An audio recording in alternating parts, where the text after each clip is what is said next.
நம்முடைய விவசாயத்துறை என்பது வெறும் 3% தான் வளர்ந்துருக்கு. தமிழக மக்கள் நல்லா புரிஞ்சுக்கணும். குஜராத்தில் மோடி அவர்கள் ஆட்சியில் இருந்த பொழுது 10 ஆண்டு காலம் வருடத்திற்கு 10 விழுக்காடு விவசாயம் வளர்ந்துச்சு. வெறும் 3 விழுக்காடு மட்டும்தான் விவசாயத்தை வளர்த்திருக்கிறாங்க. மத்திய அரசு கொடுத்திருக்கக்கூடிய PLI ஸ்கீம் மூலமாக தமிழகத்திற்கு இன்னைக்கு எலக்ட்ரானிக் நிறைய கிளஸ்டர்ஸ் வந்திருக்கு. அதுவும் மத்திய அரசுடைய ப்ரொடக்ஷன் லிங்க் இன்சென்டிவ் ஸ்கீம் மூலமாக மட்டும்தான். அதை TRB ராஜா அவங்களே ஒத்துக்கிறாங்க. இன்னொரு பக்கம் ECMS scheme, electronic component manufacturing scheme, அதுவும் மத்திய அரசுடைய திட்டம். அது மூலமாக தான் எலக்ட்ரானிக் காம்பனன்ட் கம்பெனி தமிழ்நாட்டுக்குள்ள வருது. ஸோ மாநில அரசு சொந்தமாக ஒரு திட்டத்தை தொடங்கி அதன் மூலமாக வேலை வாய்ப்பு அவங்களால கொண்டு வர முடியல. ரெவென்யூ டிஃபிசிட் ஆயிருக்கு. போன ஆண்டுக்கும் இந்த ஆண்டுக்கும் சொன்னதை விட நான் ஏற்கனவே சொல்லியிருந்த 21,000 கோடி ரூபாய் குறைஞ்சிருக்கு. VB ராம்ஜி பட்ஜெட் குறைஞ்சிருக்கு.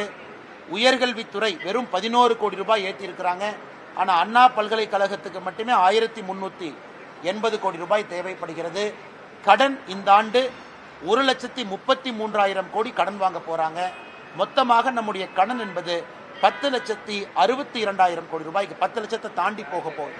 ஸோ மொத்தத்தில் பார்த்தோம்னா இது ஒரு சுய புராணம். அந்த நிதியமைச்சரை நான் விமானம் வருவதற்கு முன்பு பார்த்தேன்.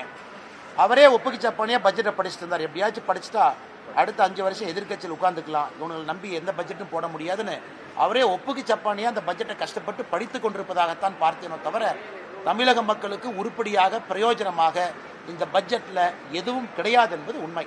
ஏன்னா மற்ற அரசியல்வாதி சும்மா பேசிட்டு போயிடுவாங்க. நான் புள்ளி விவரத்தோடு சொல்லுகின்றேன். முக்கியமான விஷயத்தை சொல்கிறேன். கடனை சொல்கிறேன், ரெவென்யூ ரெசிப்டை சொல்கிறேங்க, உயர்கல்வித்துறையை சொல்கிறேன், VB ராம்ஜி சொல்கிறேன், உயர்கல்வித்துறையினுடைய என்ரோல்மெண்ட்டை சொல்கிறேன். எல்லாமே அதில் பாலாத்து கொண்டு போயிட்டு என்ன திராவிட மாடல் அரசு?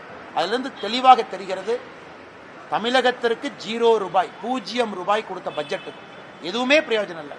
அதனால தான் இவங்களே பட்ஜெட்டுக்கு முன்னாடி வீடு வீடாக சென்னையில் போய் முட்டையை கொடுத்தாங்க.